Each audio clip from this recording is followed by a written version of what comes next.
ได้เพื่องเนาะเนาะพอดีไฟหยาใส่ด้านนะพี่น้องเอ้ยป๊าดเอาสบายดีอีกรอบหนึ่งสบายดีล่ะสบายดีลูกเขินพี่น้องเอ้ยโมเป็นโมเป็นเนาะพี่น้องเอ้ยอันนี้เป็นไข่พี่น้องเอ้ยทางตลาดซื้อขึ้นมาเนาะแล้วสิไปเอาอีกปิ้งไก่พี่น้องเอ้ยเนาะปิ้งไก่2ปิ้งเนาะแล้วก็สิไปแบ่งไปเท่าไทยน้ำแหน่พี่น้องเอ้ยแล้วก็ซื้อมาผักอันน่ะทั้งพี่น้องเพื่อนน้ำแหน่พี่น้องเอ้ยเพื่อนเลยเนาะอยู่เพื่อนเลยเนาะพี่น้องเนาะพี่น้องเอ้ยมือนี่ก็เอาล่างมาแปะอีกมาแนะนำอีกเนาะพี่น้องคือไอ้หมื่นมันเนาะเอาว่านั่งคือไอ้หมื่น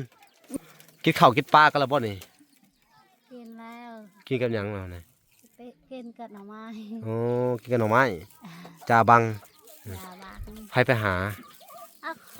คอยนี่แหละไปหาเองเนาะโอ้ไผ่หญ้าเลยเนาะโอ้ขักพี่น้องเอ้ยมาเราเนี่ยเพิ่นไผ่อันนี้บ่ที่เจ้าไปหามาเพื่องนะ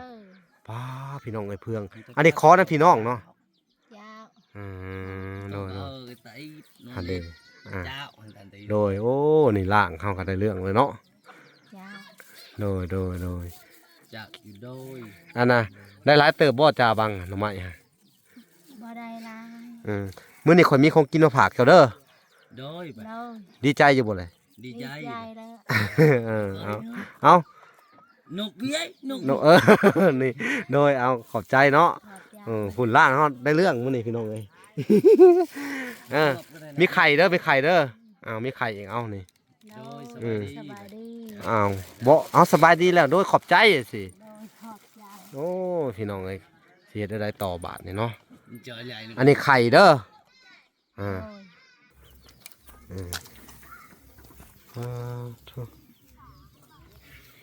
อันนี้ก็เป็นอีกครอบครัวหนึ่งพี่น้องเอ้ยที่น่าสงสารเนาะอันนี้ไผขึ้นไปมุงให้เจ้านี่มุงเองนะฮะเจ้าเองโอ้เพิ่นเองพี่น้องเอ้ยสาวบุญมีเองขึ้นไปมุงให้เนาะหลังคาพี่น้องเอ้ยเป็นตาย่านได้พี่น้องเอ้ยเขามันฮักมากกับห้วยเจ็บไปแล้วเนาะพี่น้องเอ้ยไม้เพิ่นในกระดอกเลยได้พี่น้องเอ้ยอันนี้ฮะไผพาเจ้าเห็ดต้นนี่สาวบุญมีแม่เจ้าอีแม่เฮาเพิ่นว่าคือว่าขักให้มันเนาะ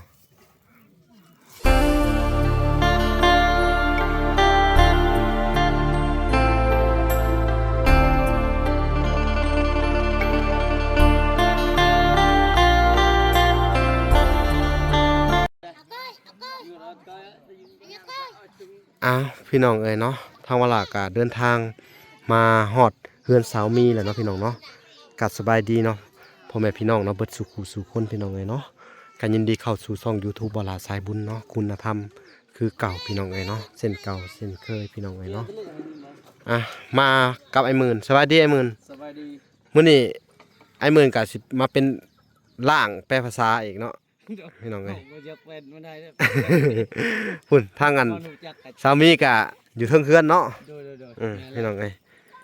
มื้อนี้ก็มีของมาฝากเพิ่นพี่น้องเอ้ยเป็นไข่แพงหนึ่งเนาะพี่น้องเนาะจากทางแม่ตู้ USA เนาะพี่ซื้อให้เพิ่นเนาะแล้วก็ปิ้งไก่อีก2ปิ้งพี่น้องเอ้ยเนาะ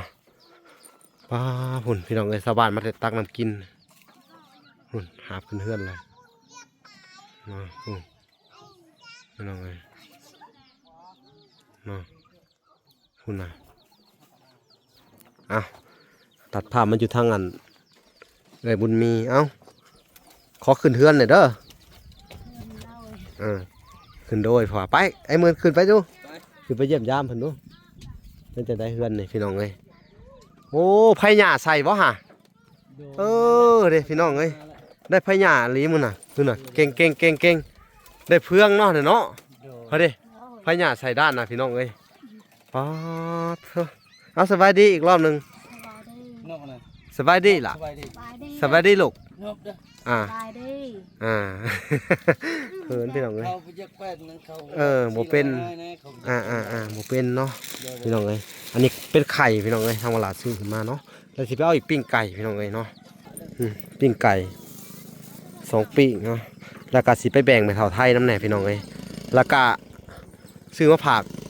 อันน่ะทั้งพี่น้องเพิ่นน้ำแหน่พี่น้องเอ้ยเพื่อนนี่เนาะอยู่เพื่อนนี่เนาะพี่น้องเนาะพี่น้องเอ้ยมื้อนี้ก็เอาล่างมาแปะอีกมาแนะนำอีกเนาะพี่น้องคือไอ้หมื่นมันนี่เนาะ เอามานั่งคือไอ้หมื่นสีล่มเลยพี่น้องเอ้ยเกือบหงายหลังนี่ถ้าหงายหลังนี่เสร็จแล้วคอหักเลยพี่น้องเอ้ยนี่เนาะกินข้าวกินปลากันแล้วบ่นี่ กินแล้ว กินกับหยังแล้วนี่ ไปกินกับหน่อไม้ โอ้กินกับหน่อไม้จ่าบัง ยาบัก ไปหา อ่ะคอยนี่แหละ ไปหาเองเนาะ เออ โอ้ไผ่หญ้าเลยเนาะโอ้คักพี่น้องเอ้ยมาเรานี่เพิ่นไผ่อันนี้บ่ที่เจ้าไปหามาเพื่อง เอ นะ อ ป้าพี่น้องเอ้ยเพื่องอันนี้ขอนะพี่น้องเนาะ ยาว โดย cái tay อันเด้อ่า chao hoàn toàn thì โดยโอ้นี่ล่างเข้ากันได้เรื่องเลยเนาะ ยาว โดย chao thì đôi อันน่ะได้หลายเติบบ่จ่าบังหน่อไม้ฮะ บ่ได้หลาย มื้อนี้ข่อยมีของกินมาฝากเจ้าเด้อ đôi โด bà ย ดีใจอยู่บ่เลย đi ดีใจ dây แล้ว เอา nục ghế nục นี่โดยเอาขอบใจเนาะ ขอบใจ ฝุ่นล่างเฮาได้เรื่องมื้อนี้พี่น้องเอ้ย มีไข่เด้อมีไข่เด้อมีไข่อีกเอานี่ โดย อืม สบายดี บ่เอาสบายดีแล้วโดยขอบใจสิ โดยขอบใจ โอ้พี่น้องเอ้ยสิเฮ็ดได้ต่อบาทนี่เนาะ trở lại อันนี้ไข่เด้อ โดย เอาไว้ต้มสู่ลูกกินเด้อไปเท่าไหร่ล่ะผู้ใหญ่อะยังบ่ทันมาผู้ใหญ่อะ บ่ บ่มาเลยลูกเจ้าผู้ใหญ่หันใด bà chắc Ừ. chắc จัก thôi มัน nhưng มา mà จักบ่ได้มา เว้นตกน้ำนะบ่จัก bà Để nó khắp. sẽ tốt คือเห็นหลอกแคมเซเจ้าว่าหั่นบ่ได้ตกเนาะ bà บ่ได้คิดฮอดลูกบ่เจ้า บ่กินหอดกันได้สิเฮ็ดนี่มันจะไป เออบ่คิดเลย khít lên đủ ไอ้หมื่นว่าคิด em vô ven คิดอยู่เนาะ อืม đôi bà แต่รางวัลนี่โดยเนาะลืมแล้วบัดนี้ลืมแล้วเนาะ đôi มันบ่อยากเป็นคน มันบ่อยากเป็นเนาะมันบ่อยากเป็นแล้วคงมันบ่อยากเว้า vào xăm hao hao bên đó là พอหยอกเพื่อนพี่น้องเลยเอ้าอันน่ะก็ถือว่าไม้ที่เล้ามื้อน่ะเนาะก็เอามาแนบมานี่แหละเนาะ đôi mẹ แนบเพื่องมัดเองอีกบ่นี่ โดย เป็นเลยนะเฮาว่าถ้าว่าพายุมากคักเนี่ยมันสิอยู่บ่แหละสามี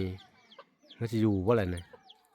บ่อยากแล้วมันจะ mình du đấy bà du bên đi ถ้าว่าพายุไหม้มันสิเลิกหลังคาจะไปแล้วมันวุบไปเลยได้เนาะ mình lợp cầm hết หุบ may หุบไปเลยแล้วก็ท็อปเลยเนาะมันดอกว่าแหละสวัสดีไอ้หมื่นและเพิ่นมีเฮือนแหละเนาะ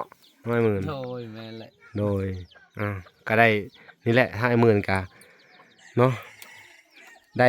มีเฮือนอยู่เลยเนาะก็ต้องขอบคุญทางอันผู้ใหญ่เพิ่นเนาะขอบคุณเนาะทางเมตู้เนาะพี่น้องเนาะแล้วก็ทางอันลิซ่าแล้วก็ทางอันไอดอลแล้วก็ทางอ้ายอีกคนหนึงเพิ่นบอกสื่อออกเสียงลงน้ำเนาะพี่น้องของไอ้หมื่นนี่ก็ได้เนาะเพิ่นก็ได้เนาะแต่ว่าของทางสาวมีนี่พี่น้องเอ้ยยังบ่มีวีแววเนาะพี่น้องเอ้ย ทางผู้ใหญ่ก็นี่แหละพี่น้องเอ้ยก็มีแต่ทางเมตู้เนาะแรกๆก็ให้ซื้อข้าวของมาเนาะพี่น้องเอ้ยใครที่เอ็นดูเมตตาเนาะครอบครัวนี่ก็เนาะพวกเราก็ยินดีพี่น้องเอ้ยยินดีเป็นสะพานบุญให้เนาะพี่น้องอยากช่วยเหลือเป็นอาหารบ่ข้าวน้ำนี่เพิ่นก็ขาดเด้อพี่น้องเอ้ยเบิดกินแล้วบ่ข้าวฮะ ยังมาทานในกิน อืม ตอนแรก โดยบ่ข้าวที่เฮาซื้อให้เบิดแล้วบ่ ยัง ยังน้อยหนึ่งถมไว้ผู้เนาะพี่น้องเนาะผู้เป็นข้าวสารบ่อาหารแห้งพี่น้องเอ้ยคือสิแหละเนาะเวลาก็สิได้นำมาให้เพิ่นครอบครัวนี่ก็ถือว่าอันขยันเนาะพี่น้องเอ้ยเฮ็ดเองเบิดทุกอย่างเนาะคือว่าเพิ่นเป็นหมู่มีผัว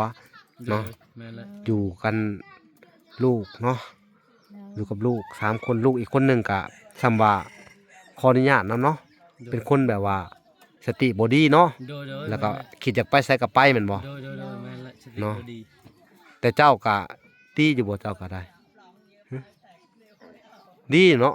đi vậy ดีและผู้จักของเฮ็ดเทือนเนาะพี่น้องเนาะเพิ่นก็ดีอยู่เนาะเนาะ đôi chạy ẩu อืม cái tay Hạc. đôi ฮักอันนี้ขออนุญาตเด้อ อันน่ะมีหลายคนอยู่ว่าแต่เจ้าว่าก็บ่อยากดีปานใดว่าซั่นแม่นบ่ แม่แล้วเขาว่าบ่เป็นไป เออดีอยู่ดอกคำคนบ่ดีได้สิเฮ็ดเฮือนได้ซำนี้เนาะแล้วก็ดีอยู่ทอดแต่ว่าเราเว้าบ่เป็นซื่อๆน้อย โด มื้อย แม่แล้ว เว้าบ่เก่งเนาะ เขาบอกบ่เก่งนะ ภาษาลาวเทิงนี่ก็บ่ยังบ่ชัดเจนเลยเนาะ โดย อืมน้องเอ้ยเนาะ ถ้าเราจะเขาว่ายังตาอ่ะ อืม ยังบ่ชัดเจนนะ ยังบ่ชัดเจนเลยเนาะ โดย อ่าบัดนี้ทางวลากะอันน่ะมีของมาผากอันทั้งอันผู้ใดที่มานั่งอยู่ในนี้มื้อน่ะ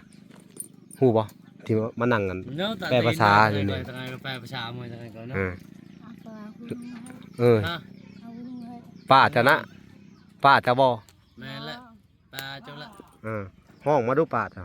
ก็เด้อ ขอยสิมี เกี่ยวปลาก็ ฮะ อันปลาปลาก็จะนางบัว เขาไปน้องบัว อ๋อเฮือนนี่แม่นบ่ โดยแม่ละ ฉะนั้นเพิ่นมีลูกเพิ่นบ่ซะ มีลูก มีผัวเพิ่นบ่ล่ะห้องมาดูข่อยสิมอบเครื่องให้เพิ่น พวกก็ไปยังลูกนี่แหละ ยังลูกป่ะ โดย ยังลูกเนาะ นางม่าน ไม่น้องเลย ผู้นั้น อ่า เขาบ่ไป ฮะ มันบ่ไป บ่ไป พอ มาเอาเครื่องอ่ะสิ ไปดัก ได้ไปนั่นเลย เออไปลงไปเอาให้เพิ่นไปลงไปล้างไปหมื่น ไป พี่น้องลงไปล้างก่อนพี่น้องเนาะพี่น้อง ไป เอ้ย อาหารเชียงอย่าตานไปได้ก่อน เอามาด้วยไอ้หมื่นมาม่าพี่น้องเลยสิอันนี้ก็เป็นจุดประสงค์ของทางแม่ตู้เนาะพี่น้องเพิ่นว่าซื้ออันน่ะมาม่าเอาไปให้ทางอันน่ะครอบครัวนี่แน่พี่น้องเอ้ยเพิ่นว่าเนาะแต่ว่าเพิ่นบ่อยู่เนาะเหลือแต่ลูกเพิ่นเนาะชนะให้ลูกเพิ่นก็ได้เนาะ โดยได้แล้ว ให้ลูกเพิ่น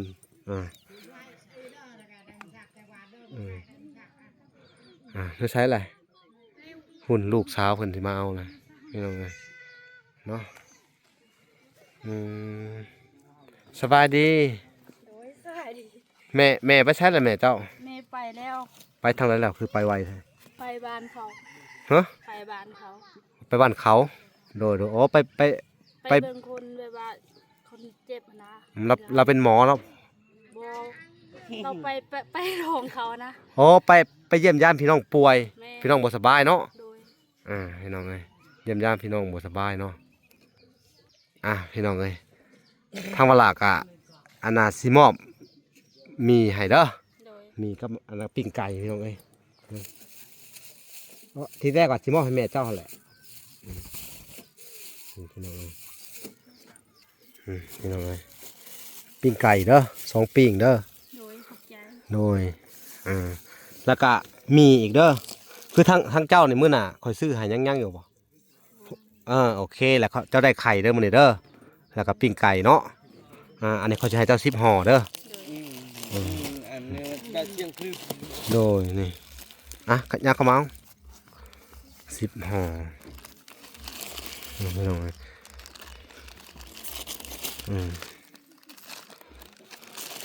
อันนี้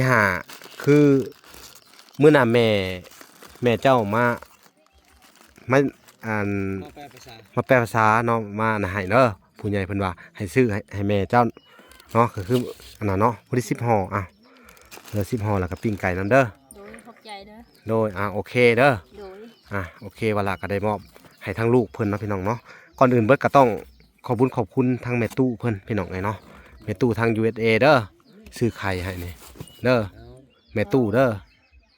โดยพี่น้องอันนี้เว้าบ่ได้เลยเนาะคนหนึ่งไปใช้แหละคนหนึ่งคนหนึ่งไปใช้เลย พูดอยู่เพื่อนเขา เพิ่นไปชังน่ะ ไปละลิ ไปเลาะลิ้นเนาะ โดย คืออันนี้ทางวลาก็สิได้ไปมอบให้ทางแม่เฒ่าไทยเด้อ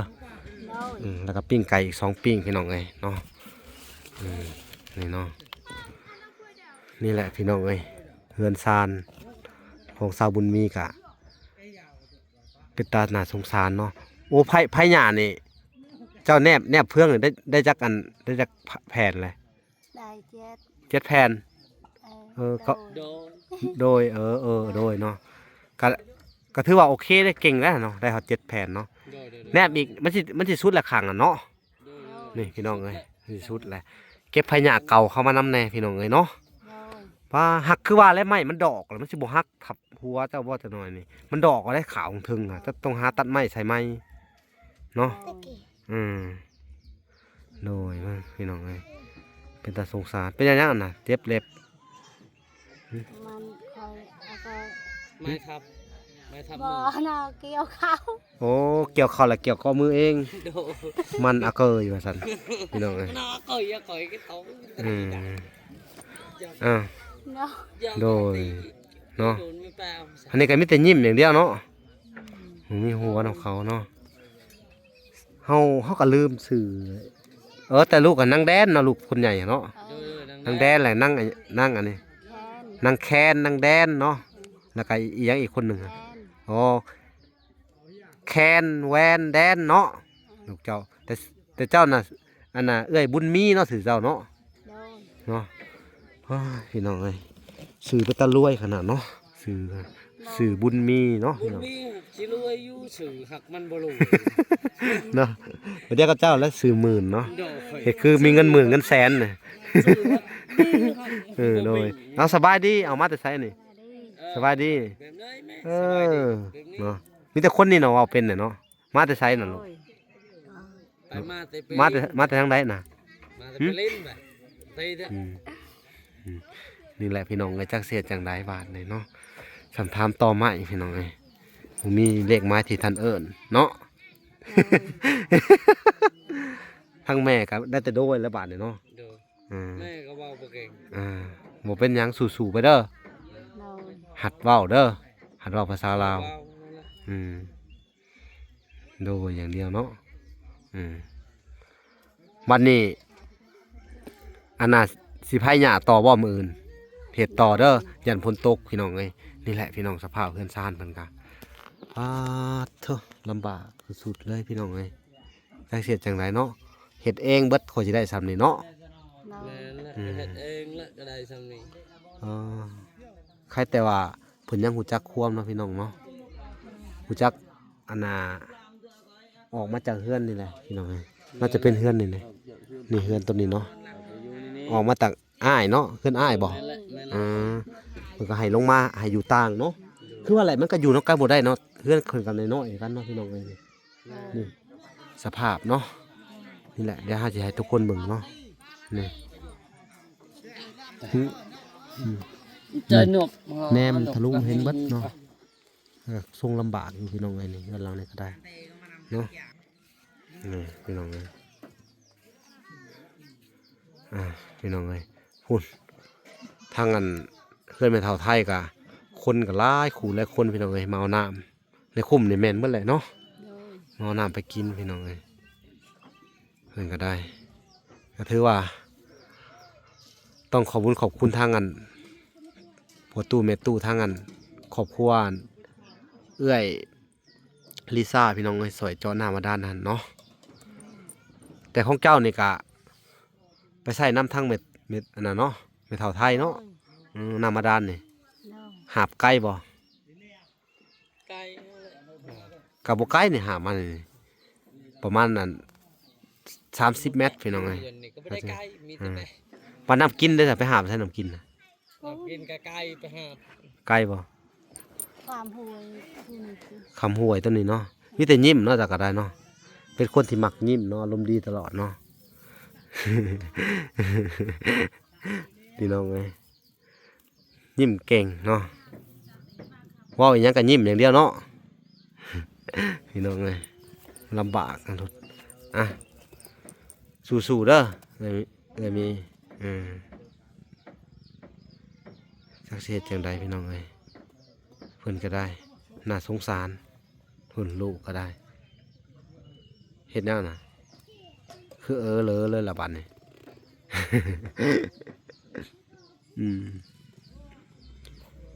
นี่แหละพี่น้องไง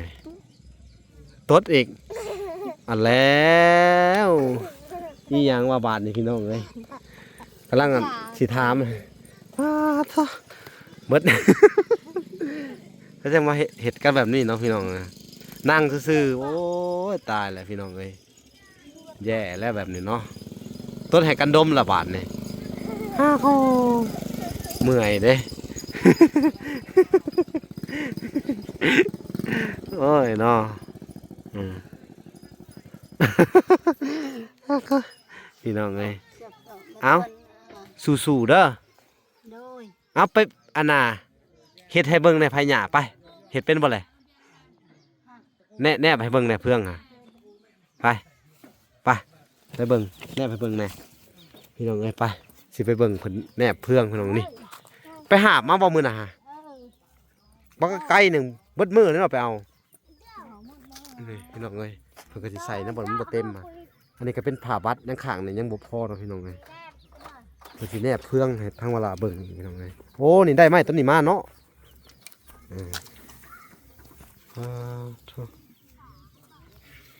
อันนี้ก็เป็นอีกครอบครัวหนึ่งพี่น้องเอ้ยที่น่าสงสารเนาะอันนี้ไผขึ้นไปมุงให้เจ้านี่ฮะมุงเองนะฮะ เอง เจ้าเอง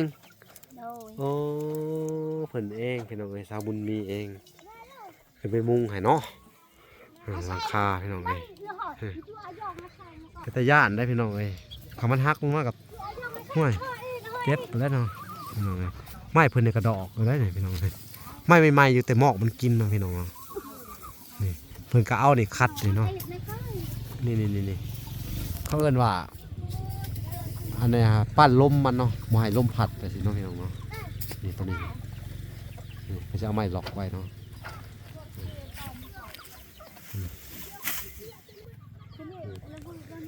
นี่ว่าเด้นี่เพื่องว่าสิเนาะพี่น้องเอ้ยเพิ่นก็สิแนบโอ้ใครเนี่ยแต่ว่าเห็ดเป็นเนาะจากกันเนาะก็เห็ดบ่เป็นเนี่ยจะสิไปนอนจังไดพี่น้องเอ้ยเนาะอันนี้ก็สิเข้าสู่หน้าฝนแล้วพี่น้องเอ้ยเห็นว่าฝนตกลงมาก็หญ้าเขียวกระจีเลยพี่น้องเอ้ยนี่เดี๋ยวเฮาสิซูมให้เบิ่งงัวควายกินหญ้าเนาะทงให้ทงหน้าพี่น้องเอ้ยอยู่ในบ้านเพิ่นนี่ก็ได้นี่เนาะตัดภาพมันอยู่ทางนั้นเลยมีโอ้เห็ดแบบสิบ่แนบเนาะนี่เนาะ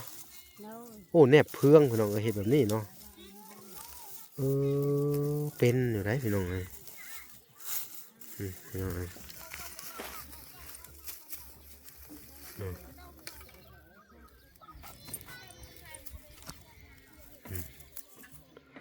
น่าสงสารเนาะ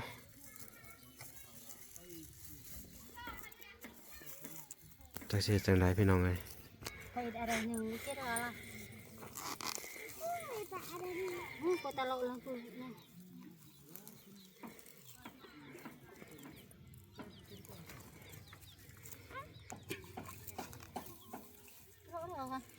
โอ้จุ่มน้ำเนาะจุ่มตอกพี่น้องมันจังอ่อนเพิ่นมาโอ้แล้วก็เอาตอกหัดไว้แบบซี่เนาะโอ้พี่น้องเลยคือภาพออกเลยเขาเห็ดแบบซี่เนาะเบิ่งเพิ่นเห็ดแล้วสามารถไปเห็ดได้นำได้นี่พี่น้องเลยนี่อันนี้ก็สูตรโบราณเฮามาแต่กี้พุ่นเนาะพี่น้องอันนี้ฮะไผพาเจ้าเห็ดต้นนี้ทางบุญมี แม่เฮา แม่เจ้า เออ อีแม่เฮาเพิ่นว่าคือว่าคักแท้มื้อนี้เนาะอีแม่เฮาเพิ่นว่าคือว่าแม่เจ้านี่อันน่ะเนาะขออนุญาตนำมาเสียแต่ดนแล้วเนาะ โดย อืมเสียตั้งแต่เจ้าไปสู่ผัวพุ่นบ่ โดย อืมเนาะพี่น้องเอ้ยนี่โอ้คักเฮ็ดให้เบิ่งนี่พี่น้องเอ้ยมื้อนี้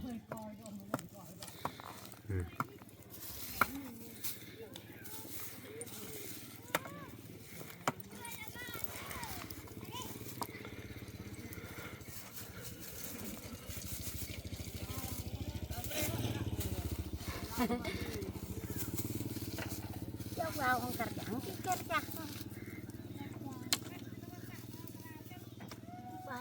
อืม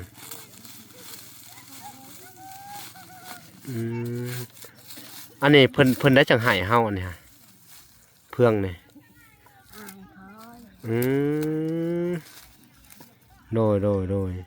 เพื่องพี่เพื่องน้องเนาะ โดย เพิ่นก็เลยไห้ โดย อืมโดย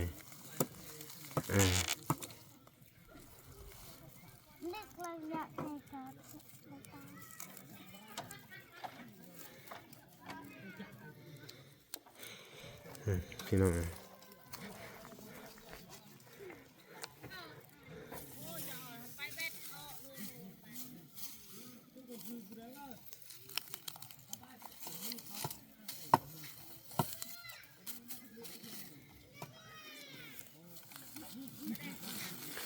คนหนึ่งเนี่ยสิแล้วบอกกล่าวครั้งนะแล้วอยู่บ่เจ้าวะเจ้าอันน่ะเจ้าไพ่ปะนี่เบิ่จะโค่นเลยโค่นเพื่องอะนะ 2 คน โอ้ 2 คนได้น้อยเดียวเนาะพี่น้องมันต้องใส่หลายอันนี้ได้ฟังเว้านี่เนาะพี่น้องเอ้ยนี่ คุยอันเองเหรอ ก็สิเบิ่งเพิ่นประมาณนี้แหละพี่น้องเอ้ยเนาะเจ้าเวลาก็สิได้ไปมอบข้าวของให้ทางอันเมตู้ก่อนพี่น้องเอ้ยเมตู้ไทยแล้วก็เวลาก็สิได้ออกไป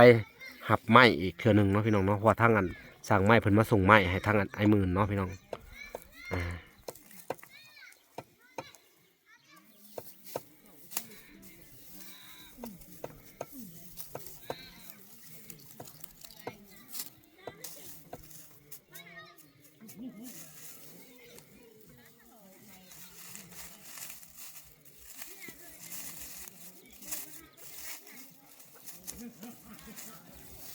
โอ้เฮ็ดแน่นเนาะ โดย เก่งอะไรพี่น้องเลย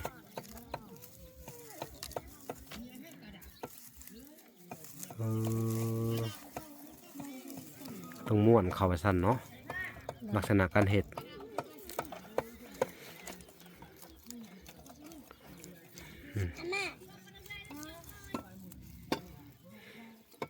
มีเที่ยวเรียกเที่ยวมีเบิร์นมีเที่ยวมา ลองผ้าบาดมือเด้อนะ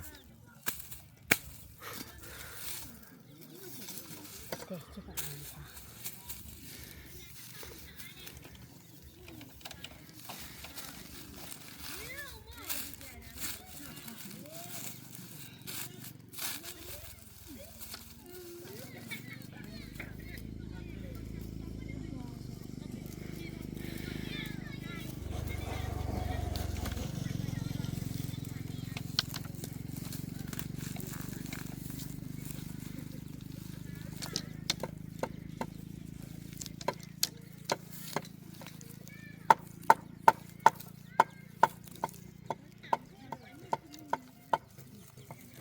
น้องขั้นตอนหลอกไปหลอกคนนี้เนาะแล้วก็เอาตีนเหยียบไว้เนาะหลอกไว้ทั้งทั้งโดยพี่น้องเลยบาท มันจะคว้า เราจะคว้า หายยังหัวแล้ว เออ หายอ่ะมีที่หัว อารมณ์ดีเนาะ โบเป็นว้าว บ่เป็นเนาะมีแต่หัวนั่นแหละคนอารมณ์ดีพี่น้องเลยนี่สอดเข้าไปนี่เนาะสอดเข้าไปดึงกระจายออกเนาะ โดย นี่พี่น้องเลยนี่แบบนี้แล้วก็มัดมันเลยเนาะ โดย หูจักเห็ดหูจักหาได้คนเดียวก็ได้พี่น้องเลยเนาะอยู่ซื่อๆบุเป็นเนาะดีแหละเด้อสู้ๆเด้อเห็ดไปสิแหละพี่น้องอดเอาเด้อ โดย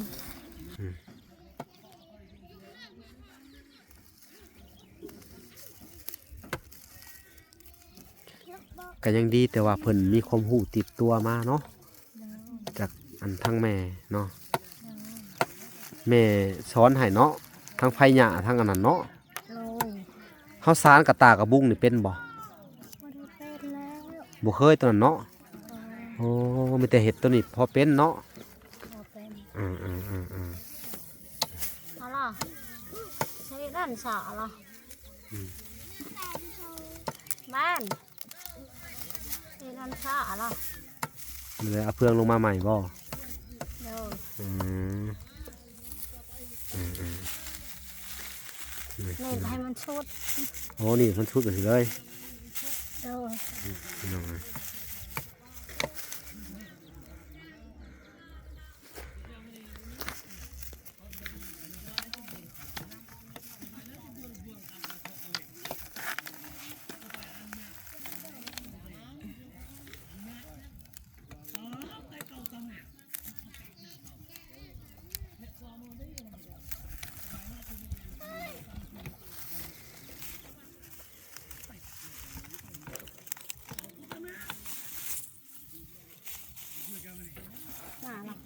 อืม ตาหกอ่ะ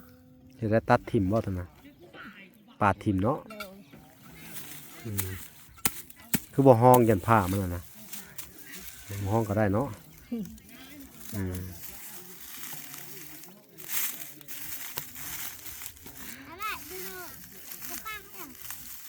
ตาตา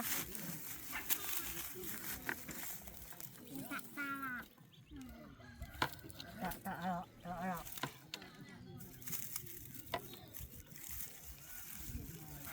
ว้ายว้ายมันชะเลยไปอีกมาล่ะ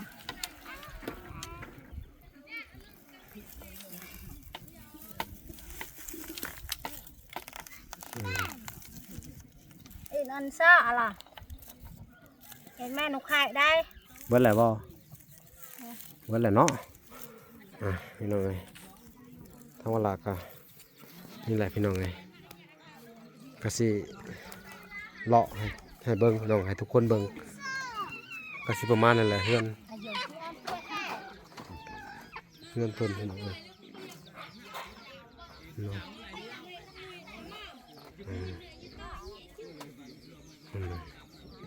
ก็สิประมาณนี่แหละพี่น้องเอ้ยเนาะ